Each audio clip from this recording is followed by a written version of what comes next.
Hello दोस्तों, मेरा नाम है गौतम और आप देख रहे हैं गौतम दत्ता आर्ट्स। आज की वीडियो में हम लोग सीखेंगे कि कैसे हम रियलिस्टिक शेडिंग कर सकते हैं फेस का। और ये वीडियो सेकंड पार्ट है, इसका आपने फर्स्ट पार्ट नहीं देखा तो उसमें मैंने आपको आउटलाइन का मेंशन करवाया था, कैसे आप लूमियस मेथड से उसको ड्रॉ कर सकते हैं। आप यहाँ पर क्लिक करके भी आप कर सकते हैं, ये डिस्क्रिप्शन पे भी मैं आपको मेंशन कर दूंगा। यहाँ पर ऊपर में एक आ रहा होगा ऑप्शन, वहाँ पर भी क्लिक कर सकती है या डिस्क्रिप्शन में या इस वीडियो के लास्ट में भी आपको मेंशन करवा दूंगा। और इस वीडियो में मैं आपको सिखाऊंगा कि कैसे आप स्मूथ फेस शेडिंग कर सकते हैं इजी मेथड से। और सेम मैं यही वाला पोर्ट्रेट, यही वाला रेफरेंस फ़ोटो चुनूंगा और इसी फ़ोटो पे शेड करूंगा। तो चलो चलते हैं इस वीडियो में। सबसे पहले हम लोग HB पेंसिल का यूज़ करेंगे। सबसे पहले हम लोग लाइटर हैंड से शेड करेंगे। इस साइड में सबसे पहले मैंने वन साइड पे जो आइस जो हम पोर्ट्रेट लिया है उसमें मैंने लाइटर हैंड से फिर उसको ब्लेंड किया है ब्रश से। इसमें मैंने जो ब्रश यूज़ किया है वो मेकअप ब्रश का है। और उसके बाद डार्कर के लिए मैंने 10B पेंसिल का यूज़ किया है। और इस जो सेट का जो पूरा नाम है ब्लू स्ट्रोक के फाइन आर्ट ग्रेफाइट पेंसिल का पूरा सेट है 12 पेंसिल का। ये आपको मार्केट में 300 रुपीज़ का मिल जाएगा। इसमें मैंने जो जैसे जैसे डार्कर पोर्शन है वहाँ पर मैंने 3B पेंसिल का यूज़ किया है और फिर उसको ब्लेंड किया है। ब्रश से जितने बार आप उसको यूज़ करोगे उतने बार आप ब्लेंड कीजिएगा। उसके बाद मैंने नीडल इरेजर से उसको इरेज किया है जहाँ जहाँ मेरे को लाइटर पोर्शन दिख रहा है। और डार्कर के लिए जैसे जो चश्मे का जो फ्रेम है, फ्रेम के लिए मैंने 10B पेंसिल से डायरेक्ट ही ड्रॉ कर दिया। इससे जहाँ जहाँ मेरे को डिटेलिंग लग रहा है वहाँ मैंने 8B पेंसिल का यूज़ किया है। और उसके बाद जहाँ जहाँ मेरे को लग रहा है जहाँ जहाँ मैक्सिमम डार्क है, इसे पोर्ट्रेट में जो डार्कर पोर्शंस है वहाँ पर मैंने 3B, 8B और 10B पेंसिल का यूज़ किया। और लाइटर के लिए HB, 2B पेंसिल का यूज़ किया। और ग्रे इरेजर से जहाँ जहाँ मेरे को जो फॉगी जैसे चश्मे में आता है ना शाइनिंग पोर्शन, उसको दिखाने के लिए फिर मैंने वाइट पेन का यूज़ किया। क्योंकि जो वाइट पेन से आपका जो डिटेल जो हमेशा जो वाइट पेन है हमेशा लास्ट में यूज़ कीजिएगा। और जहाँ जहाँ आपको थोड़ा थोड़ा जिससे बाकी रह गया मैंने फिर उसको 2B पेंसिल से उसको बारीक किए। अब मैंने 10B पेंसिल से आईब्रो का शेड किया है, पहले लाइटर हैंड से किया है। उसके बाद फिर डार्कर से थोड़ा सा डीप यूज़ करने के बाद फिर उसको मैंने पेपर स्टेम से उसको ब्लेंड कर दिया है। उसके बाद मैंने इरेजर का यूज़ किया है जो टोमोमोरो का 0 इरेजर है। आप चाहे तो मार्केट से अप्सरा का भी इरेजर यूज़ कर सकते हैं, वो आपको 25 का मिल जाएगा। नहीं तो आप चाहे तो टोमोमोरो खरीद सकते हो, ये अराउंड आपको 300 का मिलेगा। उसके बाद मैंने लाइटर हैंड से पहले स्टार्ट करते करते धीरे धीरे धीरे जैसे जैसे कंटिन्यू आपको आपके जो पोर्ट्रेट पे हमेशा ऑब्जर्व करते रहना चाहिए कहाँ पर लाइट आ रही है, कहाँ पर डार्कर पोर्शंस है। क्योंकि जितना ऑब्जर्व करोगे उतना जो आपका जो स्केच है वो रियलिस्टिक लगने लगेगा। जैसे मैं यहाँ पर कंटिन्यू कर रहा हूँ, बार बार मैं शेड कर रहा हूँ, बार बार उसको इरेज कर रहा हूँ। लेकिन आप जब शेड करोगे हमेशा लाइट हैंड से ही शेड कीजिएगा। क्योंकि अगर आप डीपर हैंड से शेड करोगे आपका जो ड्राइंग है वो पेपर में एक मार्क ले आएगा, जिससे आप शेडिंग आपका जो है रियलिस्टिक लगेगा नहीं। इसी तरह मैं नोज पे पहले लाइटर से यूज़ कर रहा हूँ, पहले 2B HB पेंसिल का यूज़, सॉरी मैंने सबसे पहले HB पेंसिल का यूज़ किया, इस पर लाइटर पेंसिल है। उसके बाद मैंने 2B पेंसिल से यूज़ किया है। जहाँ जहाँ मेरे को लग रहा है जहाँ जहाँ लाइट का पोर्शन है वहाँ मैं इरेज कर ले रहा हूँ। क्योंकि अगर बाई चांस आपसे गलती होती है तो आप उसको इरेज कर लो, ठीक है। जैसे जैसे आपका जो पोर्शंस एडिट होता रहेगा वैसे वैसे आप कंटिन्यू करते रहिए। जहाँ जहाँ आपको डार्कर लगता है वहाँ डार्क पोर्शन डालिए। आप देखिए यहाँ पर जैसे नोज का एक एक पैटर्न जैसे जैसे ड्राइंग है वैसे वैसे मैं उस जैसे जैसे पोर्ट्रेट का जो फोटो है जो मैंने फोटो में जितना ऑब्जर्व किया उतना ही मैं रियलिस्टिक बनाने की कोशिश कर रहा हूँ। और इस स्केच को एकदम मतलब रियलिस्टिक बनाने के लिए आप जितना समय दे सकते हो उतना आप समय दीजिए। क्योंकि आप मैक्सिमम लोग क्या करते हैं जल्दी जल्दी ड्राइंग कंप्लीट करने की कोशिश करते हैं, लेकिन जो डिटेलिंग काम आप अगर करना चाहते हैं इसी स्केच को तो आपको हमेशा एक टाइम पीरियड, आपको एक प्रैक्टिस करनी पड़ेगी। रोज रोज एक नया स्केच लीजिए। उसी तरह मैंने दूसरे आइज का भी शेड कर रहा हूँ, जहाँ जहाँ मेरे को डिटेलिंग मोशन दिख रहा है वैसे वैसे डिटेल दे रहा हूँ। सबसे पहले लाइट पेंसिल्स की यूज़ करूँ, मतलब HB पेंसिल का, फिर 2B पेंसिल से कर रहा हूँ। जहाँ जहाँ मेरे को लग रहा है जहाँ जहाँ जैसे डीपर है वहाँ मैं 3B पेंसिल का यूज़ कर रहा हूँ। क्योंकि 3B पेंसिल आपका जो डार्कर पोर्शंस का फर्स्ट लेयर होता है, क्योंकि आप जब डार्कर पे जाने जाते हो तो उससे पहले आप 3B पेंसिल का यूज़ करते हो, उसके बाद 3B के बाद आपका जो पेंसिल का जो ग्रेड है वो बढ़ता रहता है। तो मैंने यहाँ पर 3B, 8B और 10B जो डार्कर पेंसिल है वो 3 पेंसिल यूज़ किया है। उसके बाद जो लाइटर के लिए मैंने HB और 2B पेंसिल का यूज़ किया है। अब देखिए जहाँ जहाँ मेरे को और जहाँ पर जैसे हाईलाइट है वहाँ पर मैंने वाइट पेन का और नीडल इरेजर और क्रेयन इरेजर का यूज़ किया है। उसी तरह मैं उसको जैसे मेरे को प्रैक्टिस, आपको कंटिन्यू प्रैक्टिस करना है। देखिए आप जैसे मैं देख रहा हूँ वहाँ पर डिटेल, एक एक पॉइंट को डिटेल में ला रहा हूँ। जैसे जो स्केच है वैसे वैसे उसको कंटिन्यू रखने के लिए एक एक पोर्शंस को मैं ऑब्जर्व कर रहा हूँ और उस पर टाइम दे रहा हूँ। आपको ये वीडियो में थोड़ा सा जल्दी लग रहा होगा, लेकिन ये ड्राइंग बनाने में अराउंड मेरे को करीब 4 से 5 दिन लगा है, तब जाके ये ड्राइंग कंप्लीट हुआ है।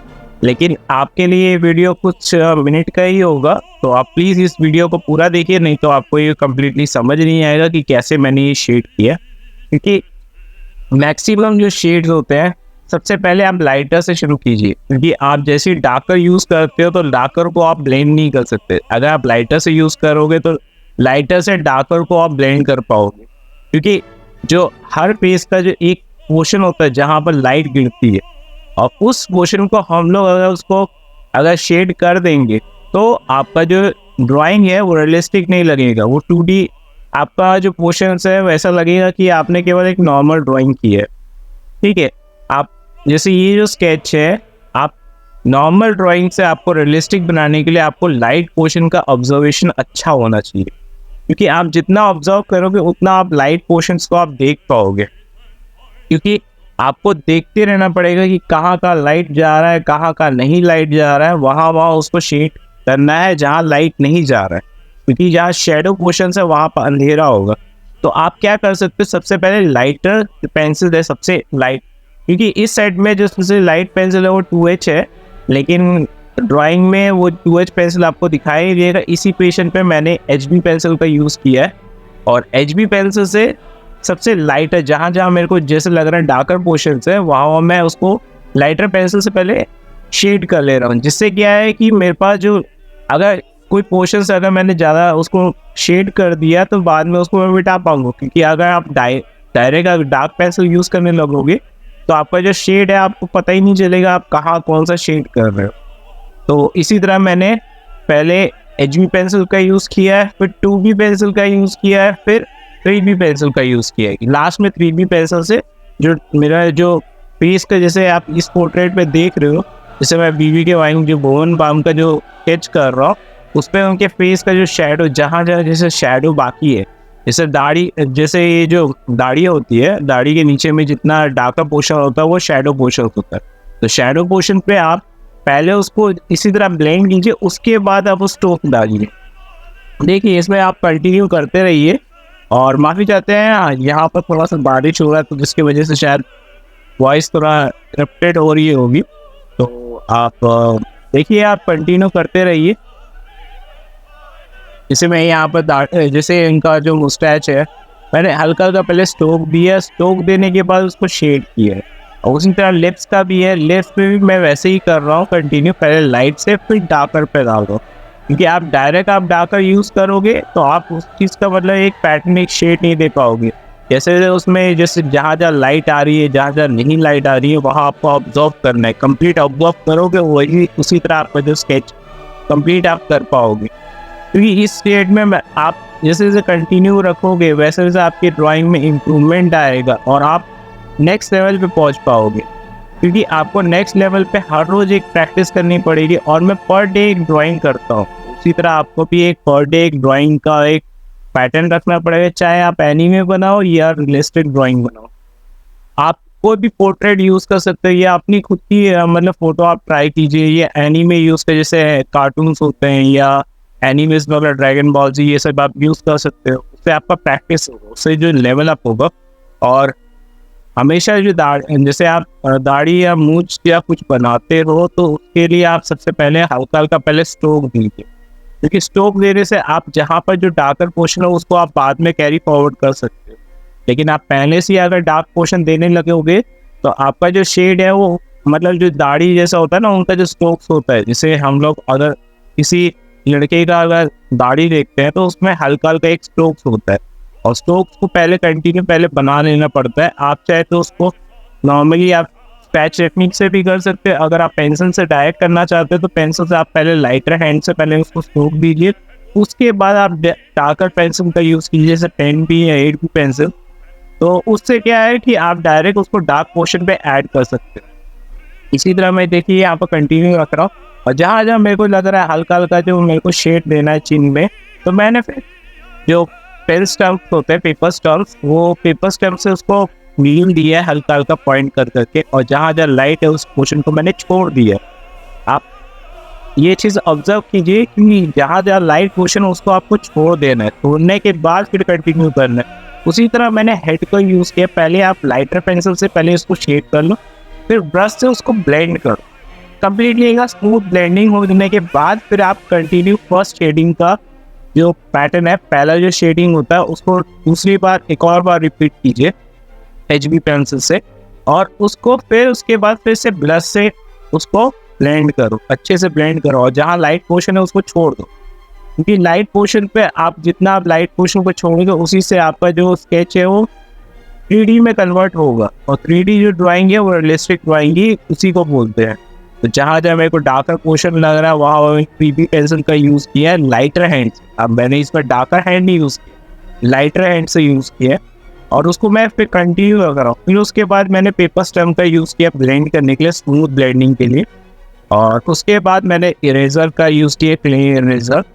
मैंने यहाँ पर दूसरों को क्ले इरेजर यूज़ किया है, और इसमें मैंने ईयर के लिए भी सेम टेक्निक है जैसे मैंने फेस का पहले लाइटर पेंसिल यूज़ किया है, उसके बाद फिर डार्कर पेंसिल का यूज़ किया जहाँ जहाँ डार्क पोर्शन है, और लाइटर के बाद ही हमेशा डार्कर पोर्शन ट्राई कीजिएगा, और जहाँ जहाँ लाइट है आप बाद में उसको इरेजर से मिटा सकते हैं, मिटा के आप उसको लाइट डाल सकते हैं, क्योंकि आप लाइट डालोगे उसी तरह आपका जो स्केच का कंटिन्यू रहेगा।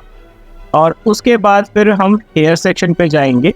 हेयर सेक्शन पे सबसे पहले हम लोग, मैंने यहाँ पर 8B पेंसिल का यूज़ किया, डायरेक्ट पहले मैं स्ट्रोक डाल रहा हूँ हेयर के लिए, जहाँ जहाँ मेरे को लग रहा है जैसे जैसे स्ट्रोक्स है मैं हल्का हल्का स्ट्रोक पहले दे रहा हूँ।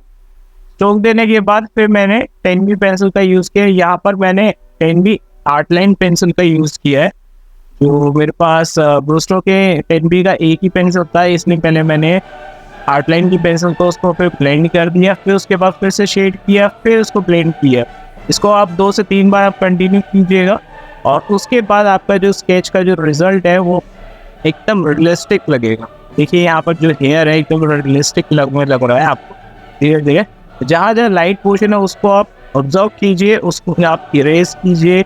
यहाँ पर मैंने टोमो मोरो का यूज़ किया है, और मैं फिर उसके बाद ब्रश उसके पेपर स्टम्प है उससे मैंने ब्लेंड किया है, फिर उसके बाद स्ट्रोक दिया है। स्ट्रोक दे के वैसे से आप कंटिन्यू रखिए, ब्लेंड कीजिए, उसको स्ट्रोक दीजिए। आप जितना ऑब्जर्व कर सकते हो उतना आप ऑब्जर्व कीजिए, और ऑब्जर्व करते करते आप कंटिन्यू रखिए उसको, क्योंकि हर स्केच आप पहले में नहीं बना पाएंगे, आपको इसको कंटिन्यू रखना पड़ेगा। पहली बार आपका जो स्केच है वो थोड़ा ठीक नहीं बनेगा, दूसरी बार आप ट्राई कीजिए, दूसरी बार भी शायद ना ठीक हो, तीसरी बार ट्राई कीजिए, एक ना एक दिन आपकी जो ड्राइंग है वो नेक्स्ट लेवल बन जाएगी। बस आप कोशिश करते रहिए, कभी हार नहीं मानिए, क्योंकि आपको जो स्केच है वो कंटिन्यू आपको रखना है। आपको सोच लेना है कि आपको ये ड्राइंग कंप्लीट करना है, तो आप कंटिन्यू रखिए। आपको कोई भी डाउट हो आप मुझे पूछ सकते हैं, जब भी आप कमेंट करोगे मैं उसका एक ट्यूटोरियल वीडियो आपको अपलोड कर दूँगा।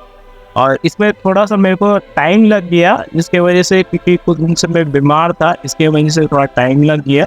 आप इसको कंटिन्यू रखिए, इसके बाद आप कंटिन्यू रखिए। जैसे जहाँ जहाँ हल्का हल्का जो स्ट्रोक्स बाकी रह गया, मैं यहाँ पर 10B पेंसिल से जो हेयर के जो स्ट्रोक दे रहा हूँ लाइट के, और जो स्ट्रोक्स कंप्लीट करने के बाद आप देखिए ये ड्राइंग। अच्छा करते हैं, इस वीडियो में मैं आपको समझा पाया कि कैसे आप स्मूथ शेडिंग कर सकते हैं ईजी वे में। इसमें मैंने जो जो मटेरियल यूज़ किया है मैं डिस्क्रिप्शन में मेंशन कर दूंगा, आप वहाँ से परचेज कर सकते हो, और जो रेफरेंस फोटो है वो भी मैं डिस्क्रिप्शन में मेंशन कर दूंगा, वहाँ से आप डाउनलोड कर सकते हो। और अगर ये वीडियो आपको अच्छा लगा तो प्लीज़ एक लाइक कीजिएगा, और अगर इस चैनल में आप न्यू आए हो और मैं आपको समझा पाया कि कैसे आप इजी मेथड से आप स्केच कर सकते हो, और नए इसमें और भी वीडियोस आएंगे जो ट्यूटोरियल्स होंगे, या आपको अगर एनीमे स्केच बनवाना है या रियलिस्टिक स्केच से करना है। तब तक के लिए do practice, take care, thank you so much for watching.